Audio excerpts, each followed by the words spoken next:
act of terrorism in Pakistan involving some Americans. Somebody threw a grenade in a church, 2 Americans, 3 others killed, 40 more wounded. Should this just be seen as another episode in the war about terrorism? Most likely, I don't have the details of what happened, but like apparently it is an act committed against foreigners. Um, it happened right in an area of Islamabad that it's called as known as a diplomatic enclave. So well protected area where all the embassies are. So I don't have details of the Sure. investigation, but yeah, it's But something. this is what it's going to be for a while. Do you agree with that? In other words, the death of your husband was kidnapping and death of your husband episode yesterday. This is just something we're going to have to get used to. Um, my feeling is yes. I think my feeling is that the killing of Danny was not an isolated act, but part of a longer process um, with with different acts of terrorism, um, which goal is to paralyze us, to prevent any kind of um, um, collaboration between Pakistan and maybe other countries, we don't know, and the West, basically. So I don't know if getting used to it Mm-hmm. is the proper word, but that we are going to have to stand up against, yes. Have you come to understand why your husband was singled out for kidnapping and killing? Um, Understand. Well, as I said, a lot of people didn't. Usually, when you kidnap someone, you try to exchange him for somebody else, or you try to get a ransom. My feeling is that the killing of Danny was more of a declaration of war, Mm-hmm. basically. Uh, well, if you see the emails that have been sent to us, it's very um, murky. Like they're not asking for something specific to release Danny, but saying this is a warning. This is the beginning of a war against the West or America, they call it. Uh, so it is not. It's not a killing that makes any sense. Yeah. You don't think he was chosen because of the story he was working on. You think he was chosen just because he was an American journalist? I think so. It's difficult to say right now because he is a American journalist, but also a person writing about those issues, terrorism. Like most journalists were doing actually at the Mm. time, right?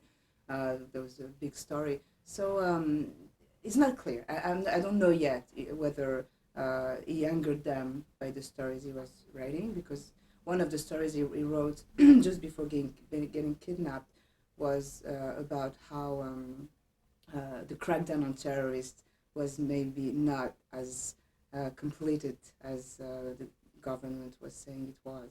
So that might have angered people, but I believe that he was chosen as a symbol of journalists getting into the country and reporting American and just like the West, Yeah. you know. Yeah. Are you satisfied with the progress that's being made by the Pakistani government in finding who's responsible and punishing them? I'll be satisfied when they have, when everybody is arrested and punished and justice is done only. Mm-hmm. But the Pakistani police, I have to say, has been like amazing. It's very, um, uh, they're very resourceful in terms of policing, investigation. They're very, very good uh, policemen, but they have very little resources. And the truth of the matter is that when they started trying to find Danny, the first day of his the next day of his kidnapping, um, we had to provide them with a printer to scan the photos Mm-hmm. of Danny and provide them with flashlights. And there was like only one car You had to push, for the car to start. It had one light, It was just amazing. So the lack of resources was something scary.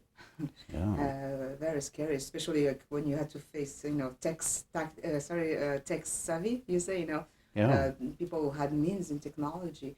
Apparently, they were, terrorists that are educated and who know how to handle technology.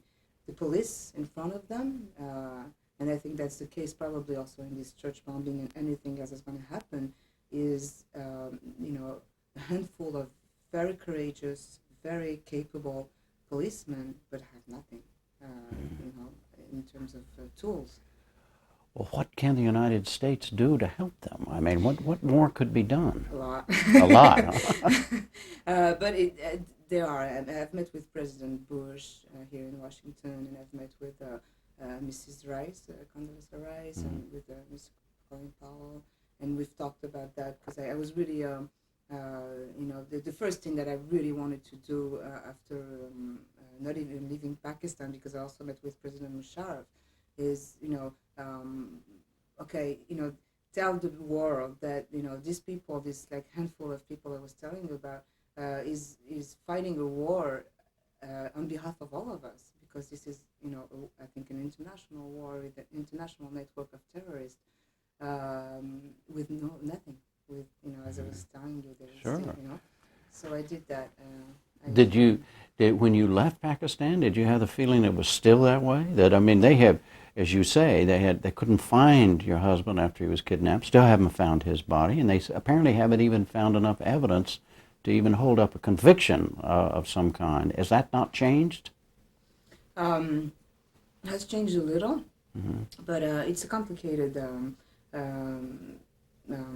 setting. Mm-hmm. First of all, because of Pakistan itself. Karachi is a very it's a huge city of 14 million people. It's a poor city of 12 million. It's very easy to hide in Karachi. It's also the nature of the country and its politics complicated.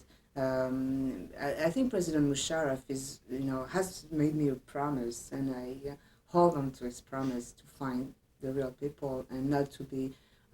He said that to you directly? He said that to me directly, and he wrote me a letter that I keep very preciously, and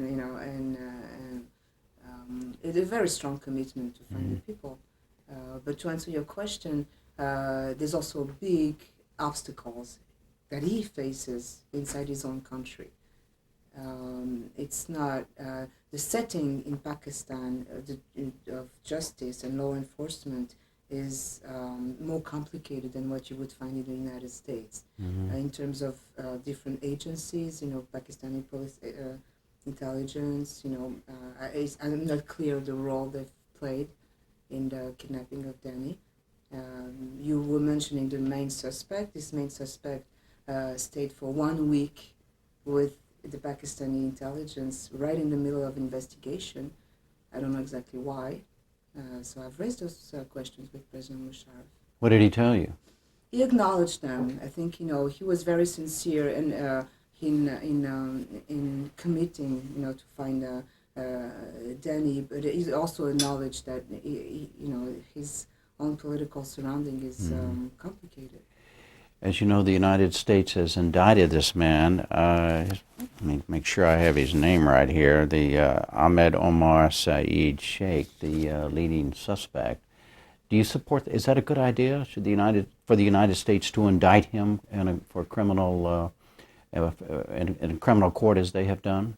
Indict him? You mean like extradite? Yeah. No. Well, just to charge him first, make an official charge against him as they have. That was crucial. Yeah. That was very crucial. The United States has been great, and they've reacted very fast. It is very important that they actually indict him because it allows justice to proceed. Also, the main question maybe is just like, should he be transferred to the United States? So I've raised this question also with President Bush. And there's two aspects to it. One, I think it's important psychologically for Pakistan uh, to do its own justice, and it's gonna lead to trouble. We've talked about the church. Probably Yeah. everything is related, and it's gonna take a lot of courage for them to actually bring this man to justice. But it's important because then it's not the United States, leading everything and being the gendarme du monde, as we say in French, is like the cop of the world, Top of the world, but right? having helping other people bring their own justice. That's what we really need. The other thing is, uh, I think Mr. Omar Sheikh knows a lot about all these networks of terrorists, so he would be a valuable witness also. Attorney General Ashcroft, have you talked to him? Yeah, I've met him too. Yes. Well, he said the reason that one of the reasons the United States brought charges against this man was that in case down the line he was freed, that the United States would have the power to arrest him and bring him to justice. Do you agree with that as a strategy for doing this? Yes, absolutely. That's the best thing we could do. I think it's really great because they give the chance to Pakistan to implement justice, and then it becomes a strong country in that sense, right? But if these obstacles, inner obstacles inside the country, would lead, and we don't know what's going to happen, we don't know how much kind of resistance, this Umar Sheikh and these people will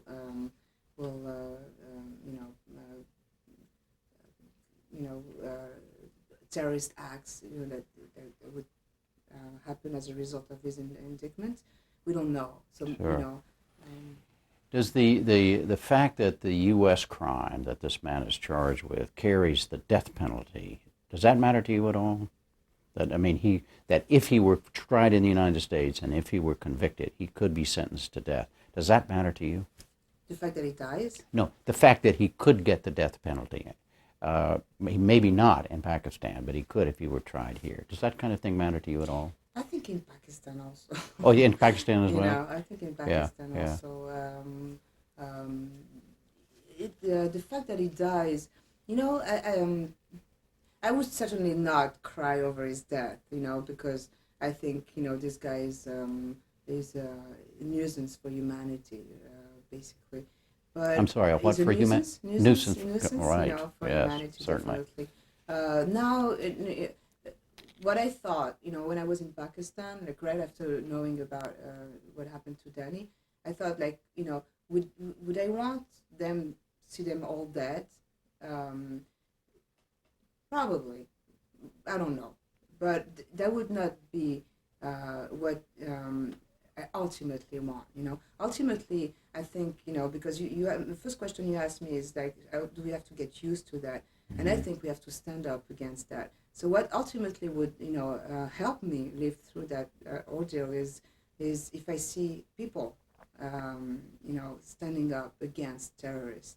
Means not being hijacked by the fear, by, being paralyzed by, all the they did in the action, more than seeing a few, corpses, because then there's more. Sure. Right? And that is basically your message to the American people who are upset about what happens on September 11, what happened to your husband. That's the message. Don't give up. Yes, because like, the first thing I wanted to do is see the, President Musharraf, and also met President Chirac in France and President Bush and the people I've mentioned before, because I think, if we want to win against terrorism, it's a law enforcement problem and communication and dialogue need. It is a political question also. But ultimately, I think, it's going to be something new has to happen. Like, people have to stand up against, those terrorists. Ultimately, we are the victims, For the first time, they try, like, look at this church. I mean, this woman who died and her little girl, it's, they talk It's about a woman who worked, people. it was a woman who worked in the U.S. Embassy in Islamabad and her Yes. daughter who were sitting in a church. Yes, exactly. Yeah. And they died, at a grenade, and so ordinary people. That's who they're targeting. So I think ultimately down the line, though, we cannot do the work of police and of head of states. ultimately we are the target. So we have to come up with a response. I think the American people have been really courageous, and they've been really helpful to me. They're great people. In a way, this has to like strengthen our determination, to fight, and not it's not patriotism. It's something beyond that. I think, it's something like it takes a lot of courage to be non-violent, or to seek dialogue instead of revenge, and So I'm trying to come up with this courage myself, and but not because I'm a saint, or anything like that. It's just because I want to ultimately win against them, And it can't be done just with guns, you're saying. It can't be just a military. There's more to it than that. No, because ultimately what does happen is like violence brings more violence, and these people who have killed Danny, they nurture, breed out of this violence, They use ignorance, How can you come up, with saying I killed an innocent man because he was American, and try, and that was the only explanation, and that means it's in Pakistan, it's enough to say America is the enemy to justify, killing an innocent person. Mm-hmm. That means, that shows you the level of ignorance. People don't know. Yeah. Don't know what is an American. So it's so easy, we have to fight this ignorance. Americans are having a lot of trouble understanding why we're seen as the enemy. Do you have anything to say about that? What we could do to try to understand this? It's complicated, I think one way it has to do with maybe foreign policy, like people have to be, I think, more aware of, how how America is acting in foreign countries. I think so. I think people have to be more citizen in that way, more politically involved. But I think basically, it's a complicated question because then, I think a lot of it has to do with individualism, like how we live in our Western countries, not only America basically, but, how our society makes us also very living in our own world, in our own shelter. The truth is it's a global world now, and if you don't go and face the problems, they're going to come to you, I think, So I don't think people should feel guilty about what they are, but take a deeper responsibility for the world, yeah. Especially America, they have to, because they are a powerful nation, and it's such an easy target for desperate people, for evil, also. Your husband, of course, was a journalist, and you're a journalist.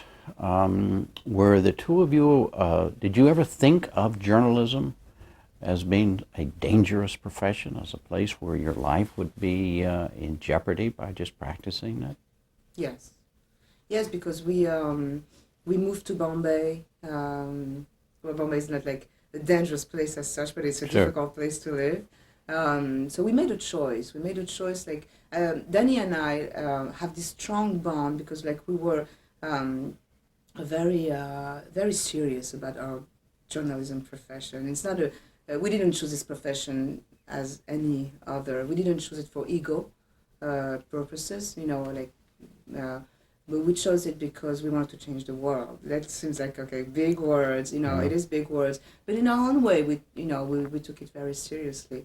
And Danny, I really admired him as a journalist. He's a very ethical person, and when I say changing the world, but it means that we would put ourselves in uncomfortable positions and situations just because we wanted to see the truth, which standard for Danny as an ultimate value in itself. And when he did, when he went to see these guys, terrorists, we've met a lot of them before in Pakistan, and but just came like simply at them, because we just had this thing, what do you have to say, and how do you justify your actions, and who are you, and what do you? So That's all we did. So in that sense, we knew it was not a cowboy though. Danny's not a cowboy or Rambo or just go there. We didn't go to Afghanistan, for instance, because I was pregnant. And so, but at the same time,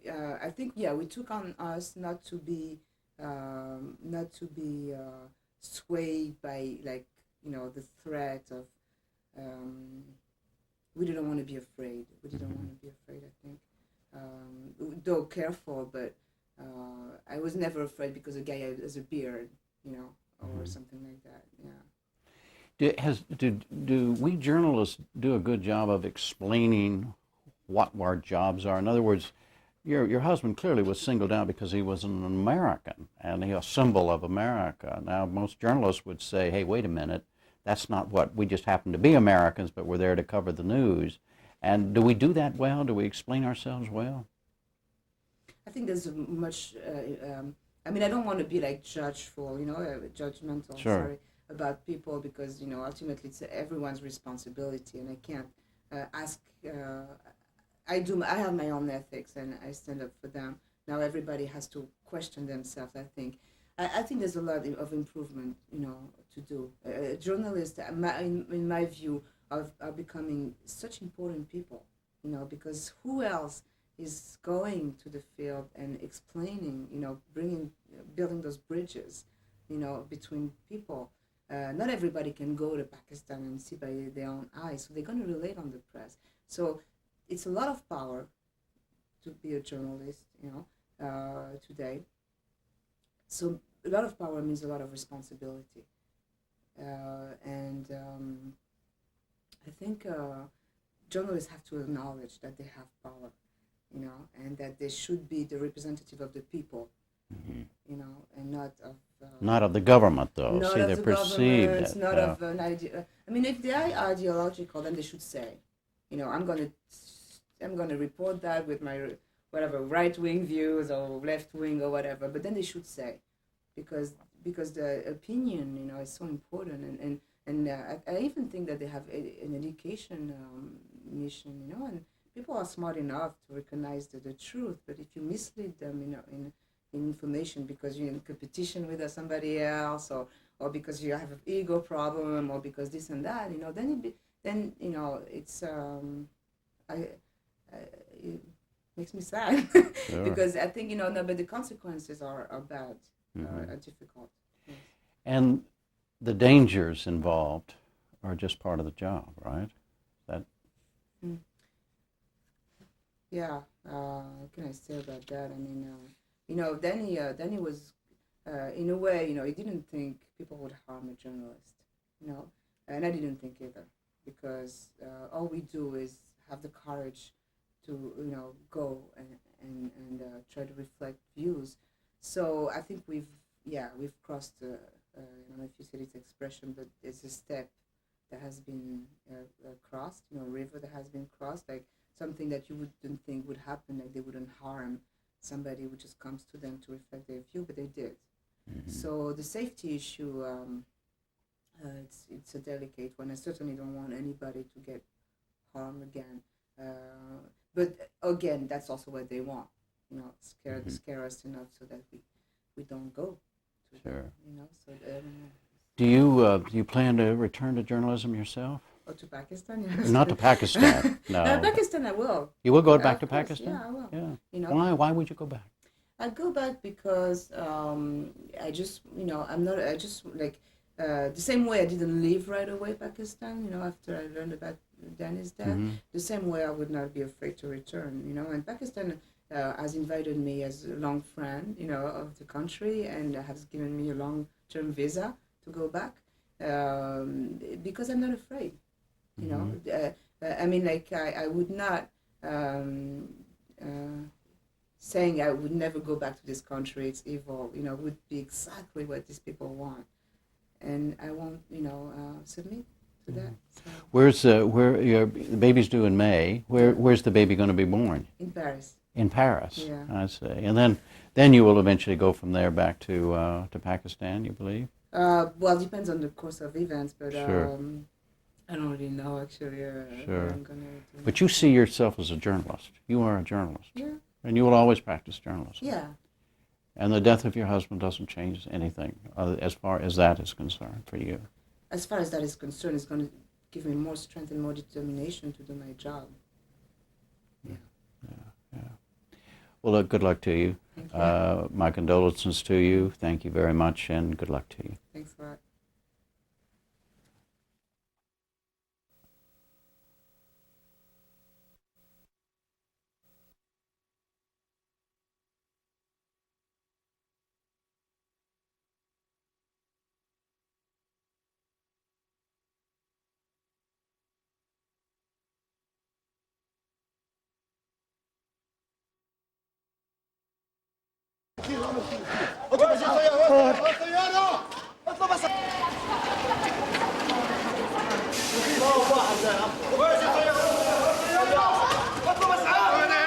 Vieni via!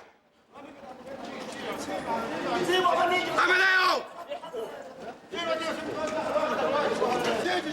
Amedeo, per favore!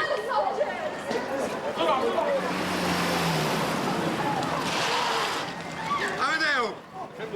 Va via! Vattene! Levate, ci sono io! Subito dopo la morte di Raffaele, tu hai dichiarato che lì non si sparava. In realtà abbiamo sentito una raffica.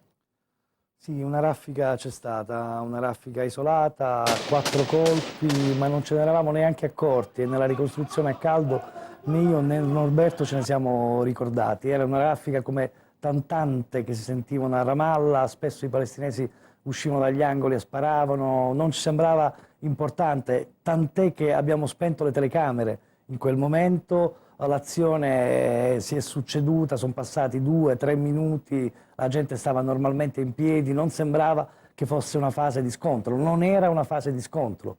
La raffica fatale del carro armato è arrivata 3-4 minuti dopo e non può essere messa in relazione con quella raffica. C'è chi ha detto, più o meno velatamente, ve la siete andata a cercare. No, assolutamente no. Non siamo usciti quella mattina per andare lì dove infuriava la battaglia. Il giorno prima, quando la situazione era molto più forte, molto più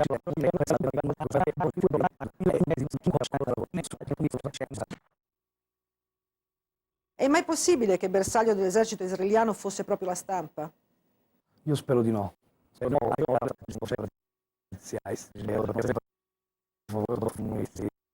Un fotografo francese e un operatore egiziano, quindi qualcosa troppo quel giorno è andato storto. È vero anche che la notte precedente nell'albergo 30 minuti di inferno.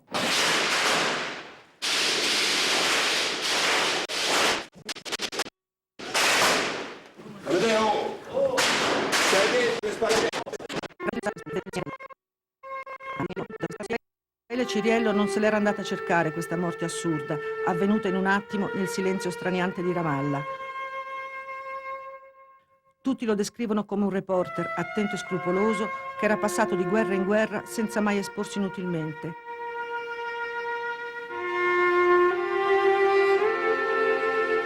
Adesso tutto il mondo arabo lo onora. Arafat ha inserito il suo nome nella lista dei martiri della Palestina e nel luogo dove è morto mani pietose portano fiori.